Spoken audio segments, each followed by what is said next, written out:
Friends, पिछले सप्ताह सोमवार से लेके गुरुवार तक तेजी बनी बाजार में, लेकिन फ्राइडे को भयंकर गिरावट हुई। करीब 1000 पॉइंट की गिरावट हुई और जो तेजी थी उसकी जगह पे लोगों ने अपना प्रॉफिट बुक कर लिया। लेकिन आज फिर से गणित चेंज हो गई है। आज गिरावट के बाद में बाजार ने फिर से रिकवरी का मोड़ दिखाया। इसका मतलब कल के लिए पॉजिटिव सिग्नल बन रहे। तो आगे कल से क्या तेजी बन जाएगी और कौन से ऐसे शेयर है जिनमें निवेश करना चाहिए फ्रेंड्स, और साथ में कंपनियों के रिजल्ट भी बहुत सारे आए, जो रिजल्ट का अब सीजन चल रहा है। तो आज काफ़ी कंपनियों के रिजल्ट आए, रिजल्ट कैसे रहे वो भी हम डिस्कस करेंगे इस वीडियो के माध्यम से। साथ में कारोबार कैसा रहा और आगे क्या संभावना बन रही है और जाने माने रिसर्च एनालिस्ट बाजार को लेकर क्या राय दे रहे हैं, वो सारी की सारी संभावना इस वीडियो के माध्यम से तलाशेंगे और उससे हमें कल की स्ट्रेटेजी सेट करने में मदद मिलेगी। लेकिन फ्रेंड, उससे पहले अगर आप पहली बार हमारे चैनल पे आए तो चैनल को सब्सक्राइब कर दीजिए, एक बेल आइकॉन दबा दीजिए ताकि जब भी नया वीडियो बने पहला नोटिफिकेशन आपको मिले। वीडियो पसंद आए तो लाइक शेयर जरूर कीजिए। चलो फ्रेंड, वीडियो स्टार्ट करते हैं। मैं हूँ आपका दोस्त SB दवे और हमारे अपने चैनल ऑनलाइन कमाई में आपका बहुत बहुत स्वागत है। फ्रेंड्स, आज सेंसेक्स 64 पॉइंट गिरकर 48,718 पर क्लोज हुआ, जबकि निफ्टी में 3 पॉइंट की तेज़ी थी और 14,634 पर क्लोज हुआ। तो एक अच्छी बात है, निफ्टी में आज पॉजिटिव क्लोजिंग आई है, ग्रीन में है, जो एक पॉजिटिव सिग्नल है। सप्ताह के पहले कारोबार दिन में बाजार काफ़ी गैप डाउन में खुला था, यानी शुक्रवार के बंद लेवल से काफ़ी नीचे खुला था। लेकिन निफ्टी शुरुआती झटके के बाद पूरे समय 14,400 के ऊपर रहा और शुरुआती कमजोरी को धीरे धीरे भगाते हुए पिछले स्तर से 3 पॉइंट ऊपर क्लोजिंग दिया निफ्टी ने, जो बहुत ही अच्छी बात है।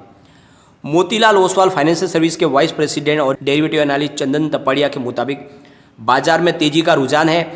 तपाड़िया का कहना है कि 14,600 पॉइंट से ऊपर बने रहने पर निफ्टी 14,800 से लेके 14,880 तक के जोन में जा सकता है। अगर शेयरों में बिकवाली ने जोर पकड़ा तो निफ्टी को 14,500 से लेके 14,400 के दायरे में सपोर्ट मिलेगा। वायदा बाजार के सौदे में आंकड़े बताते हैं कि निफ्टी 14,200 से लेके 15,200 के जोन में रह सकता है। NSE निफ्टी की तरफ बैंक निफ्टी में भी गैप डाउन में शुरुआत हुई। पूरे दिन सीमित दायरे में कारोबार रहा। बाजार के मुकाबले बैंकिंग शेयरों की परफॉर्मेंस आज कमजोर थी और 32,000 का आज सपोर्ट लेवल भी टूट गया। कारोबार के अंत में पिछले बंद भाव से करीब 300 पॉइंट की नीचे गिरावट रही, जिसमें पिछले 2 दिनों में लोअर हाई और लोअर लो का जो कमजोरी का रुझान वाला पैटर्न बन गया है। लेकिन बैंक निफ्टी के 3 दिनों के करेक्शन के बाद निचले लेवल पर खरीदार भी निकल रही है। अगर यह इंडेक्स 32,250 से ऊपर बना रहता है तो फिर 33,000 और फिर 33,333 तक भी जा सकता है। बिकवाली होने की सूरत में 32,150 और फिर 32,000 के स्तर पर इसको सपोर्ट मिल सकता है। तापड़िया के मुताबिक भेल, Adani enterprises, Marico, SAIL, ICICI prudential, Bharti Airtel, Tata steel, NMDC, Apollo tyre, Maruti Suzuki, Asian paint, Bajaj finance, SRF, SBI life, Cadila health care, Tata consumer, Hindalco, Grasim, Divi's lab में मजबूती दिख रही है और इनमें मजबूती बनी रह सकती है आगे। आज Titan, Shriram transport finance, Reliance industries और RBL बैंक और BPCL में कमजोरी देखने को मिली है। मई के पहले सप्ताह में कारोबारी दिन सेंसेक्स में 426 अंक और निफ्टी में 150 पॉइंट के गिरावट के साथ में खुला। शुक्रवार को 983 पॉइंट की गिरावट थी और 48,782 पर क्लोज हुआ था। वहीं निफ्टी में 263 पॉइंट की गिरावट थी और 14,631 पर निफ्टी क्लोज हुआ था। निफ्टी 500 के टॉप गेनर्स में KPR mill, EID Parry, advance enzyme, Shriram union और बेरिको रहे और अच्छे रिजल्ट के चलते इन कंपनियों में 11.5 से लेकर 9.5% का उछाल आज देखने को मिला। फ्रेंड्स, जापान और चीन का बाजार आज बंद है और शुक्रवार को जापान का निक्की इंडेक्स में 241 पॉइंट की और चीन का संघी कंपोजिट इंडेक्स में 20 अंक की गिरावट देखने को मिली थी। हांगकांग का हैंगसेंग 395 पॉइंट टूटा है, जबकि कोरिया का कॉस्पी इंडेक्स भी 20 अंक गिरा है और ऑस्ट्रेलिया का ऑल ऑर्डिनरी इंडेक्स में भी 4 पॉइंट की गिरावट है। तो लगभग एशिया के बाजारों में गिरावट है। यूरोपियन बाजार में लेकिन मजबूती थी। यूरोपियन बाजार में ब्रिटेन का शेयर बाजार में बंद है। जर्मनी का अहम इंडेक्स DAX और फ्रांस का CAC मजबूती के साथ खुले थे। शुक्रवार को सभी अमेरिकी बाजार में गिरावट हुई थी। डाउ जोन्स में 0.4% की गिरावट थी और नेस्डैक में 0.85% की गिरावट थी और साथ में S&P 500 इंडेक्स में भी 30.30 पॉइंट की गिरावट थी। फ्रेंड्स, आईपीओ परफॉर्मेंस की अगर बात करें तो शेयर बाजार में गिरावट के रुझान के बीच भी इस साल आए आईपीओ में अच्छी खासी बढ़त देखने को मिली है और काफ़ी आईपीओ ने शानदार प्रदर्शन दिखाया। तो 19 अप्रैल को लिस्ट हुआ लोडा का शेयर इशू प्राइस से 20% ज़्यादा रिटर्न दे चुका है, जबकि बारबेक्यू लिस्टिंग से अब तक करीब 20% और ज़्यादा मजबूत हो चुका है। नज़ारा, एमटीआर टेक और लक्ष्मी सीमेंट में भी 60% की तेज़ी देखने को मिली है और शानदार लोगों को रिटर्न मिला है। और न्यूरेका ने भी गजब ढाया है, इसके शेयरों का दाम इशू प्राइस से लगभग दुगुना हो चुका है, जबकि इंडिगो पेंट्स का शेयर भी लगभग 1.5 गुना हो चुका है।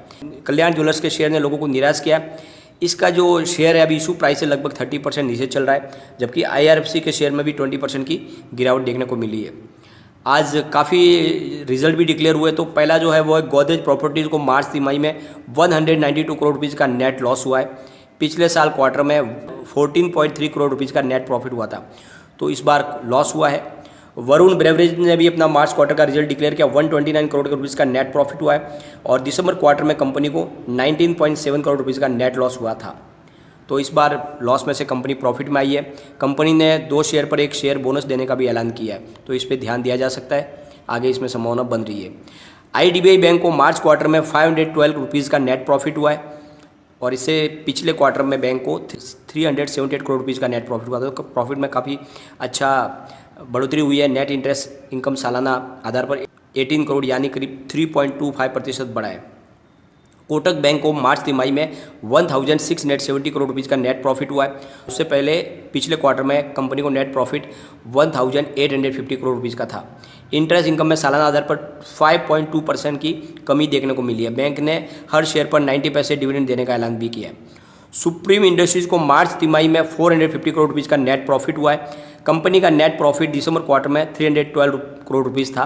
कंपनी ने हर शेयर पर 7 रुपीज़ का फाइनल डिविडेंड देने का भी ऐलान किया है। महिंद्रा हॉलीडेज़ को मार्च क्वार्टर में 10.2 करोड़ रुपीज़ का नेट लॉस हुआ है। दिसंबर क्वार्टर में कंपनी को 17 लाख का प्रॉफिट हुआ था। तो फ्रेंड्स, फिलहाल जितने भी होटल बिजनेस है उनको तो कोरोना की वजह से लॉस हो ही रहा है। एसबीआई लाइफ की बात कर लेते हैं। एसबीआई लाइफ को मार्च तिमाही में 532 करोड़ रुपीज़ का नेट प्रॉफिट हुआ है। दिसंबर क्वार्टर में कंपनी का नेट प्रॉफिट 232 करोड़ रुपीज़ का था और बैंक ने हर शेयर पर 2.2 रुपीज़ डिविडेंड देने का ऐलान किया है। और फ्रेंड्स, एनएसई पर मौजूद प्रोविजनल डेटा के मुताबिक 30 अप्रैल को विदेशी संस्थागत निवेशकों ने एफआईआई ने 3465 करोड़ रुपीज़ के नेट शेयर बेचे हैं, यानी उनकी तरफ से बेचे गए शेयरों की कीमत खरीदे गए शेयरों से ज़्यादा थी। और हमारे घरेलू संस्थागत यानी डीआईआई ने शुद्ध रूप से 1419 करोड़ रुपीज़ के शेयर खरीदे। तो डीआईआई की तरफ से खरीदारी हुई है, लेकिन एफआईआई ने बिकवाली की है। तो बाज़ार में फ़िलहाल एफआईआई बिकवाल बने हुए हैं, लेकिन बाज़ार का सेंटीमेंट कुछ पॉजिटिव है, क्योंकि भयंकर गिरावट के बाद में जो फ्राइडे को हुई थी उसके बाद में आज बाज़ार ने शानदार रिकवरी दिखाई है।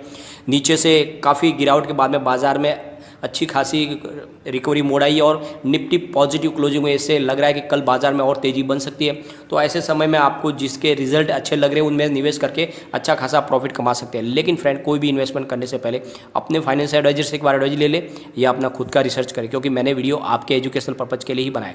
वीडियो पसंद आए तो लाइक शेयर जरूर कीजिए और चैनल का सब्सक्राइब कर दीजिए। Thank you.